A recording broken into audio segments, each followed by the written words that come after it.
All right. Peace and blessings. Peace and blessings. All praises to the Most High.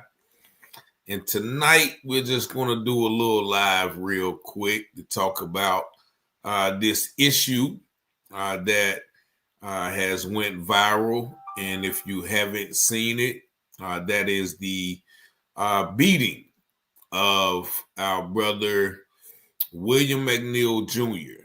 By Jacksonville Police. Hold on, let me go ahead and share this.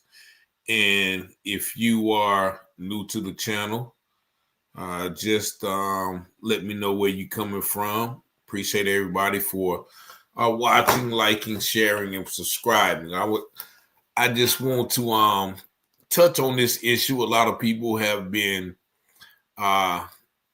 captivated by it. It's very I don't know, man. It's very, very, very disturbing to see, the attack on black men, black masculinity. Yep, what's up? What's going on? I see you, Jacksonville, Florida, and this is where the situation happened at. And if you have not seen the video that a lot of people have seen, just let me show it to you real quick. Let me show it to you real quick so you guys can, let me see. All right, so here it is right here. Just let me share this real quick with you. And this is our brother, William Mcneil Jr., getting beat up by Jacksonville Police. Just check it out. Me over. He walked up, opened my door because my window don't work, right? And then I said, so what I did wrong? Yeah. He said, well, for one, your headlights are off under this weather. I'm like, okay. There's multiple people headlights off, first of all. And then there's no rain. It doesn't matter. You're still required to have headlights on. Can you pull that law up? Huh? Can you pull that law up? Yeah, when you step out of the car, I will. Can you call your supervisor? Huh? Can you call your supervisor? All right, go for it. Exit the vehicle now. Exit the vehicle. Show me your hand. Here.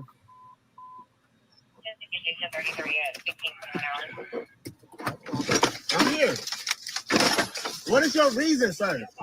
What is your reason? Step out now. All right. No. Get on the ground.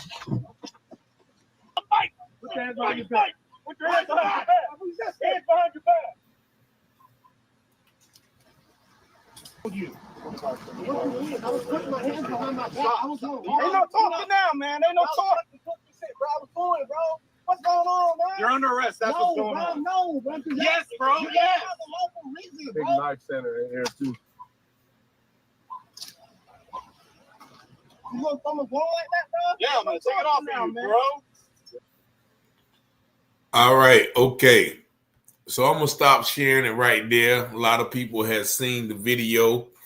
It makes a lot of people sick. I know sometimes it's hard to continue to watch this stuff, but just imagine how hard it is to go through it. So if you are tired of seeing this stuff, just imagine and think about the people that have to endure this stuff. And keep in mind that this situation happened in January, and it wasn't until last week sometimes that my brother, I guess, had the nerve to put the situation out on social media.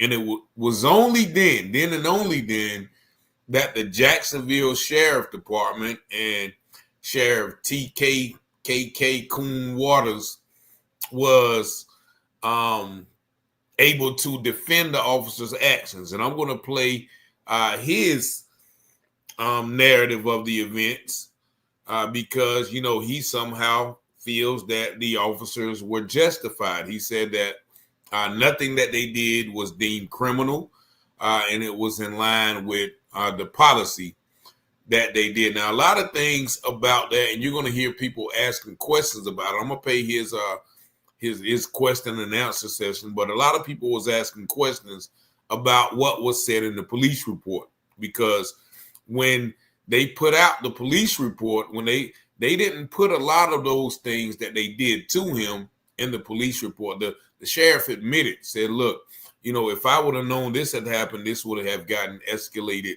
immediately. So that means that they lied in the police report. They lied about him reaching for the knife that was in his car. They lied about a whole lot of things. And a lot of people have pointed out that they stopped him for not having headlights on in inclement weather. But a lot of people said that, you know, even the sheriffs didn't have headlights on when they pulled up. So it was sort of like, you know, they were contradicting their own self. But a lot of people have condemned the sheriff, but there's always a few of us that say, well, you know, he should have, you know, got out of the car. He shouldn't have closed the door. Now, they do have some other video footage out there. Excuse me.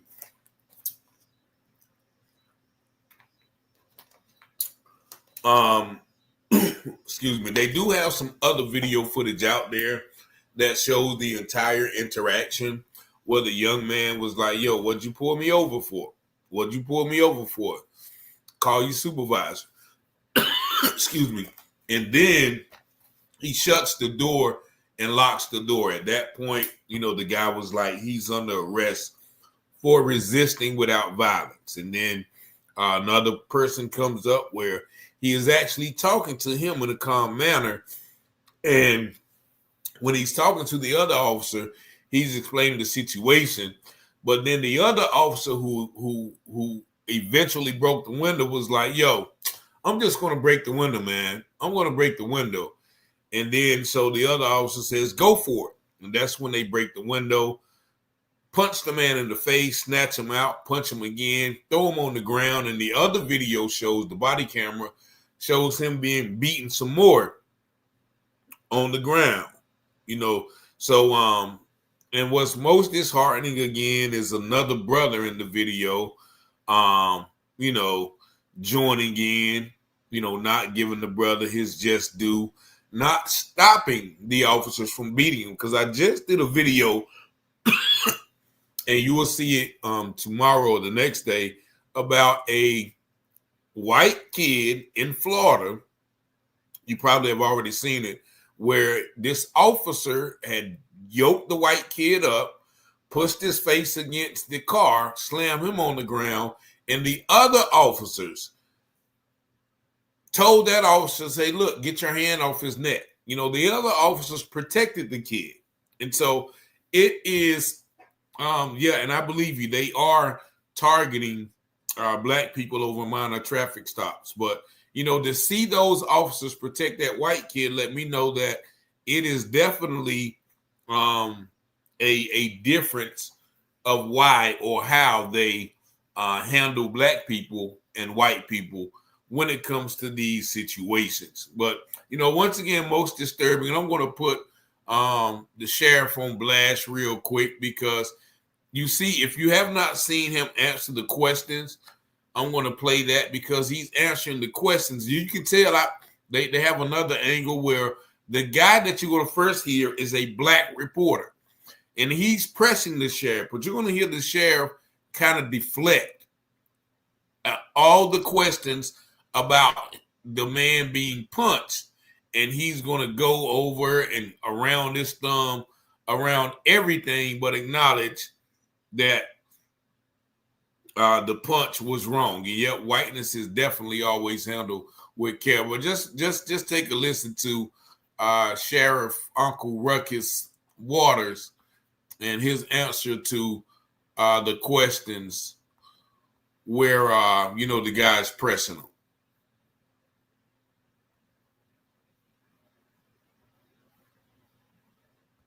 Yeah, Eric. Yes, sir.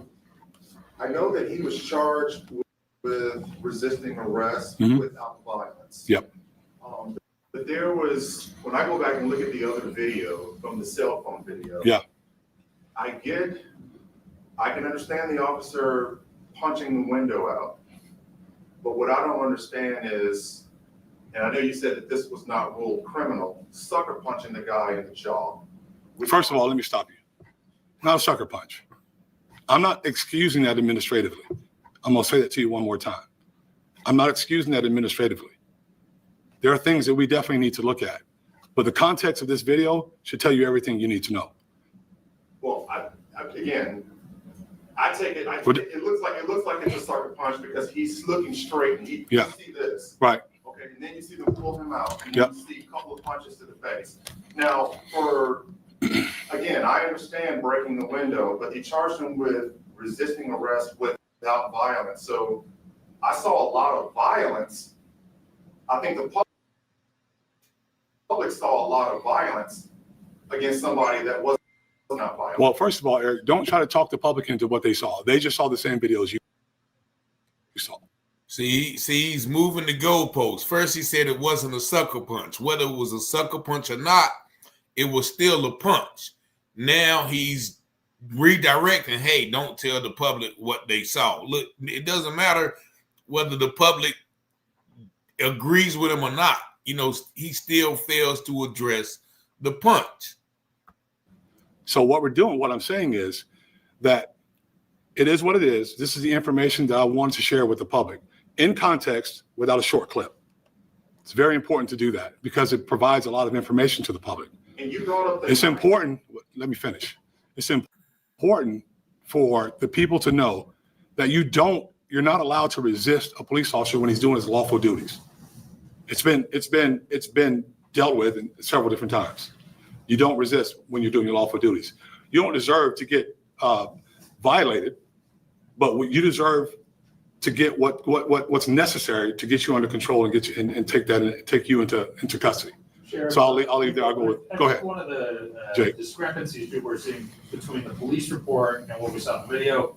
What we saw in that video was the allegation that Mcneil had reached down for the knife. That was in the police report. But Where'd you see? What police report did you see that in? In the arrest report for Mcneil, that was stated that the officer saw him, reach for I the don't knife. know how you can justify the window the being video that broken was out posted to either. social media, and even in there, I couldn't see any clear indication of that. I mean, do you see that when you're watching this? No, actually, I don't see where his hands are. I can't assume, Jake. No one can assume. We operate off facts and facts alone. I can't make assumption. All I can go by when I read those things. All right, let me stop it to address this comment right here. I think somebody says wrong, and that's Gavin Willency. Wrong. You do not resist when charged with a crime. Yeah, maybe you don't resist, but the penalty for resisting is going to jail, not being punched in the face. So two things can be true at the time. See, people always want to go with that aspect. It doesn't matter if you resist or not. That penalty is going to jail, not being punched, not being slammed, not being assaulted by officers. So we can stop that narrative right there. Is what's stated in the report. I'm not saying whether it's true or whether it's not. I'm saying no one sees his hands at that point. He says, put your hands up, then his hands come up. But it was after the strike to the face. Like I said, again, I'm not trying this case in front of the public. I'm trying to give the public the information in context of what happened. No one saw his hands at that point. Don't know what happened from there, but that's part of the investigative process. Yes, ma'am. So did officers take custody of the cell phone that he was using to record the incident? Yes. Put it in the property room. Okay, that also was not in the report. But he got it back with all the information still on it. So can I get back to the sucker punch? The young lady back there had a question. We can get back to you in a second, Eric. He ignored that. Rise to the level that a response to resistance report was generated. Yes. Has that been reviewed? And it's just still under review. What was the outcome? So here's the process. When force is used, a response to resistance report is written. It goes to the supervisors. The supervisors then, at that point, review body cam footage. So they would have reviewed this. But you can't see, admittedly, you can't see the strike at all. So it's very difficult. Had they seen that, it probably would have risen to another level to where somebody else would have gone further, which is why we didn't really know at that time that all this had taken place. I'm a big believer in being honest and upfront. He admits, he said he didn't really know at that time that all this had taken place, meaning the officer didn't put that in the report, that they beat the man up. It was only because of his viral video, his cell phone video, that we know about this assault. Now they got to address it. And if something like that happens, I'm going to tell you about it, like everything else that we've done. But it's very important to make sure we get this stuff out here in context so folks can see it. Yes, ma'am. Sheriff, what are your thoughts on the video that was posted on social media? And here's one of the officers kind of turns off the video, turns off what's being recorded. What are your thoughts on that? I don't know that he turned it off. I know that at some point we stopped it, but we wanted to make sure you got a chance to see both views from the officers that were dealing with him publicly, talking to him face to face. At some point it does turn off, but usually when the interaction's over is when that happens. And that's why we're still looking. That's why we look at the entire process. That's why we check for JSO policy violations. I can't give you right now whether they turned it off at the right time or at the wrong time. This is my opportunity to share the information with the public, right? And so now we still continue to refer to the social media video when I just showed you body cam videos with much more information. Let's acknowledge that because that's important. The importance is I'm showing you the video, the body cam video from the entire incident from start until they had to turn it off or we stopped it for time, for time's sake. Do you know if Mcneil ever filed a formal complaint? He did not. He did not. He never filed a formal complaint, which we'd have been all over it, if had that been the case. But he did not. Right there. So I just want to get back to the punch. Yeah, this is just to be a yes or no question. Wait, Eric, are you going to tell me how to answer a question? I'm just keeping it. He's trying to avoid it right now. Was it appropriate for the officer to punch this guy in the jaw after he'd already broken the window? Was that yes or no? Was that appropriate? It depends on the circumstances. But it's already determined it's not criminal. Now we're going to look for JSO policy violations. How about that? Is that good? Well, if a civilian did that to another civilian, they would be in handcuffs. No, not necessarily. It depends on the circumstances, the situation. I know that's how you want it to be. I know there's a tendency to want to be some massive cover up that is not. That's why I'm here. I stand up, we talk to you about what happened, we give you what we can give you, then it's up to you guys to report it. But do you think the public is going to buy that? I don't know. My point is, do you think the black community is going to buy? Don't use the black thing. I'm a black man. Wait, hold on, Eric. Hold on. Stop for a second. Because you're trying to be incendiary, and this is not the time for it. This is me sharing information with our public, right? The whole statements about the black issue. I wouldn't work here if we're after black men or black people, period. I can tell you he wouldn't. I can tell you any other African American or black male or female that works here wouldn't work here if we're after if our black citizens are under siege. Not the case. Not at all. I've been alive probably a little bit longer than you have. Haven't had any of these issues. You know why? Because if I was ever stopped by the police, which I was when I was a young man, and they asked me to do something, I did it. It's simple compliance. It doesn't rise. It doesn't get out of control. That stuff doesn't happen then. Do as we ask you to do. If you don't like the word compliance, just do as we ask you to do then, so that we can get finished. Then you tell us about it if you feel like your rights were violated, and we can deal with it. That's the way it should work every single time. Yes, ma'am. The officer that has been stricken his authority, does he have a disciplinary history at all? Not that I know of. We'd have to look, but I don't think so. All right, well, I'm going to stop right there because he's lying. The officer, it came out that he has 8 disciplinary charges. So he knows that, man. And I see a lot of y'all telling me that he has a wife that works for the DA. Maybe, you know what I'm saying? Y'all tell me if she is an unmelanated woman, because, a lot of times when black men marry unmelanated women, it's hard for them to speak out against black issues.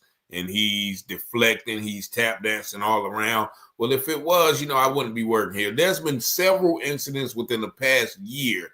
Okay, she's black, all right. But she still works for the system. If she works for the DA office, then he knows not to go against the system. But he's talking about comply and do as they say. That's easier said than done. But according to I think the laws, the Constitution, we have a right to resist the unlawful arrest. Even so, though, you know what I mean? Even so, like they say, well, if he just does everything the officer says, then this wouldn't have happened. What about the people who have done everything that the officer said and this still happens? I don't know. Yeah, I don't know who, what's the voting block down there in Jacksonville? What is the population? But definitely, and I'm pretty sure some black people probably voted him in. But we must understand that when we have those black people in those places, they don't have any power, and they know they have to go with the status quo. They can't go against the status quo, or they'll be outcast, they'll be ostracized, and they'll be soon out of a job. And so when I hear people, especially black people say, well, all he had to do was this, or he was doing too much, he should have complied. That's justifying the officer's behavior. And I use this example, right? If somebody goes and steals $100 from me, right? They break in my house and steal $100. That's wrong, correct? But now say if I found out who that person is and I go kill them, their family, their mother, their girlfriend, their cousin, their children, their uncle, their dog, their cat, their parrot, for them stealing $100, that still wouldn't make me right. That people wouldn't say, well, he shouldn't have stolen $100 from Richard. No, they're going to say, well, nah, man, that what he did was wrong, but what the officer did was equally as wrong. So they were wrong, period, regardless of whether he, didn't open the door or not. There have been several cases like, breaking a window, like I said, people, the reporter even gave him a pass on that. I understand that, right? So when you break the window, why'd you punch him in the face?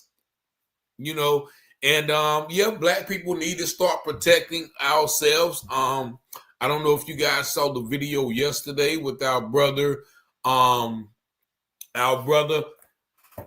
Hardaway, who actually survived. Matter of fact, I'm going to play you this. He actually survived this assault by the Michigan State Police on him and his family. Yeah. This is unbelievable. If y'all saw this video yesterday, this is what police are doing to black people. Watch this right here. Okay, this is it. Let me pull this up real quick. Let me show y'all this right here. I'm going to show y'all this.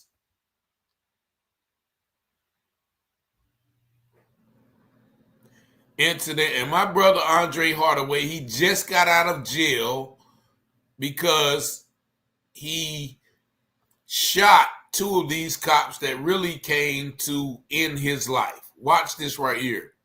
This is what the cops do, and they're going to say, they're going to justify this behavior. Hold on, here it goes right here.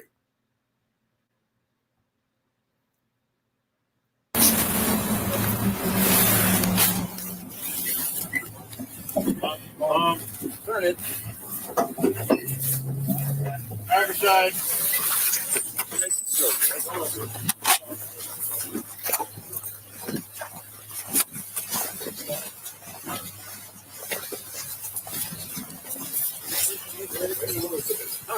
Keep in mind, my man survived this.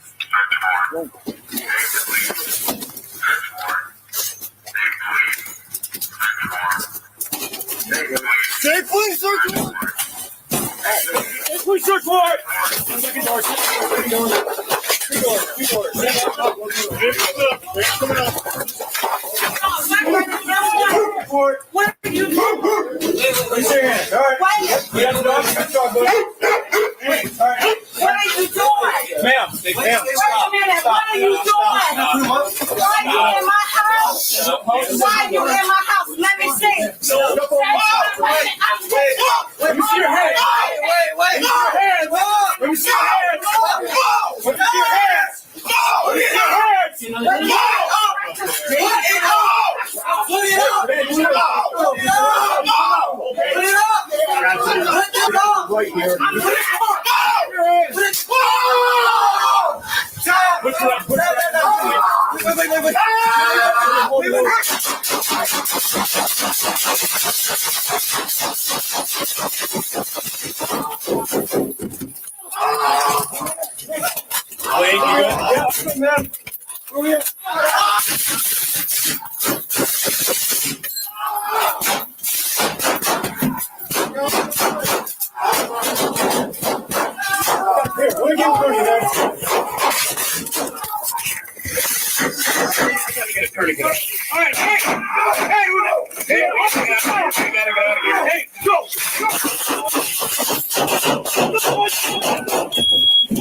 All right, so I'm gonna stop sharing that, but there is another angle of them shooting through the just shooting up the whole house, right? But they claim to have come to arrest him over a 2-year-old warrant for criminal possession of a gun in which they were his wife's guns. She owned a security company. And so they went in with military style gear, military style weapons, and literally fired 166 rounds into that home, shooting Mr. Hardaway 10 times.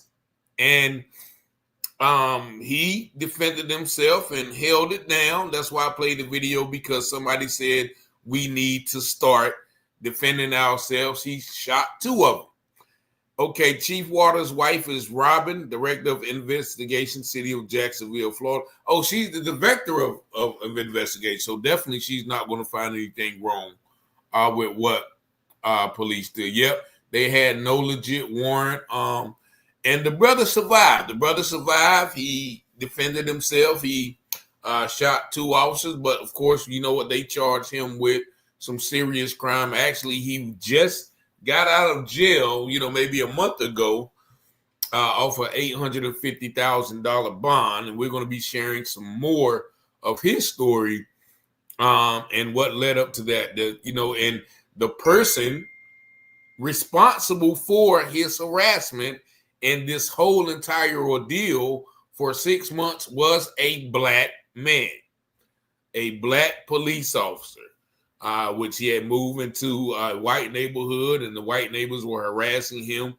He started to speak up, and the black watchdog, sort of like TK Waters, started harassing him and protecting the white people as he began to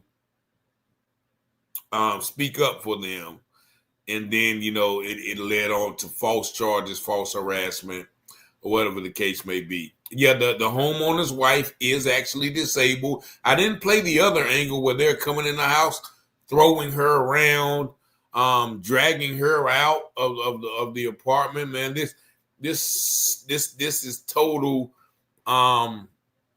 terrorization, total occupation of the black community. And once again, I still say people saying we can't resist police. Nevertheless, resisting police is punishable by jail, not punishable by getting beat. So I still see that we have some people who, are just going to bow down to tyranny. But we definitely, are God's chosen people. That's why we adhere, and we are the subject of so much violence. But as the Bible said, and I got to start doing this teaching on who the real Jesus was by Dr. Ishaka Musa Barashango. because Jesus wasn't the turn the cheek kind of guy that they portray him to. First of all, he wasn't the Led Zeppelin, Mick Jagger looking guy that they portrayed to us, but he looked more like me and you. But he told his disciples in the time, he said, look, if you don't have a sword, sell your cloak and go buy a sword, because it was wartime.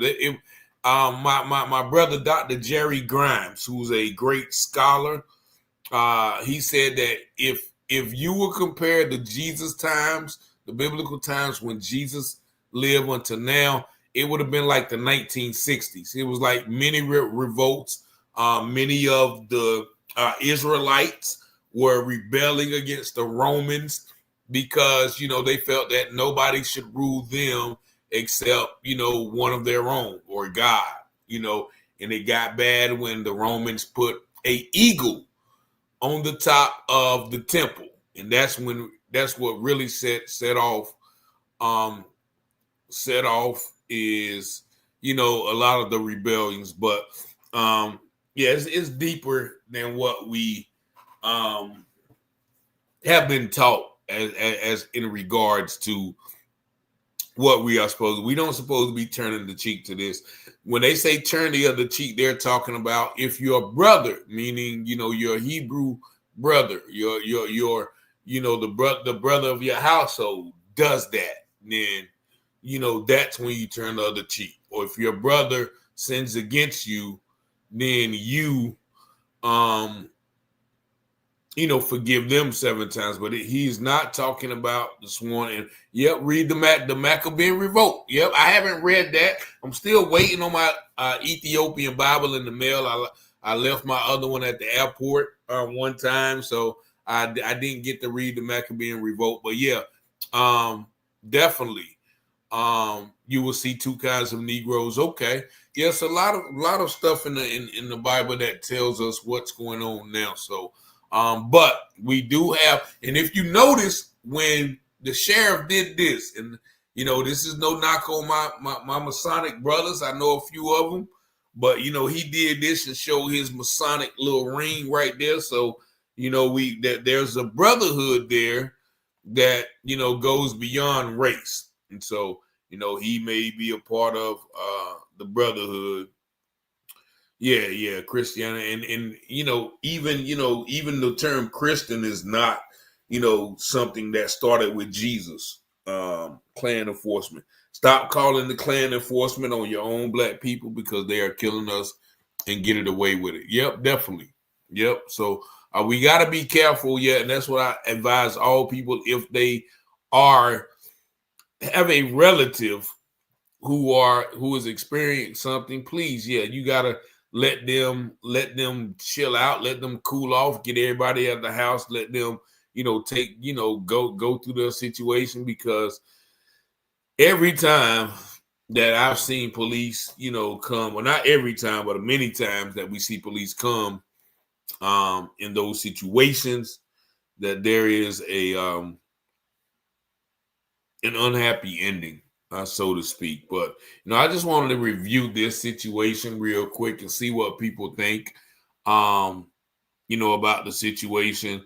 I definitely appreciate y'all for tuning in, liking and sharing the channel. We got some more interesting videos coming up. If you have not subscribed, please subscribe and share and like the videos. I really appreciate all of y'all who interact with the channel, send stories, call me, text me, send donations and all of those things, because it's a very somebody mentioned vengeance. It's very we're living in a time of vengeance right now, so we have to be careful, we have to be aware, we have to be cognizant of what is going on all aspects. But I thank y'all for tuning in. I'm gonna go ahead and chime out, but I thank y'all for listening to this video, and y'all be safe. Appreciate y'all, man. Appreciate y'all for watching and interacting. And until next time, as always, peace and blessings. Scripture says all things that are hidden shall be revealed, and those things done in secret shall be exposed on the mountaintop. Let's go, Rich. Let's go. You watching Telehouse Publishing, breaking news coverage. Give you the truth before fake news throw mud in it. Before the jury decide and the judge discover it, you should tune in to Telehouse Publishing. Telehouse Publishing, breaking news coverage. The propaganda grammar, don't believe none of it. Before the jury decide and the judge discover it, you should tune in to Telehouse Publishing. Telehouse Publishing, breaking news coverage. Give you the truth before fake news throw mud in it. Before the jury decide and the judge discover it, you should tune into Telehouse Publishing. Negroes have listened to the trickery and the lies and the false promises of the white man now for too long.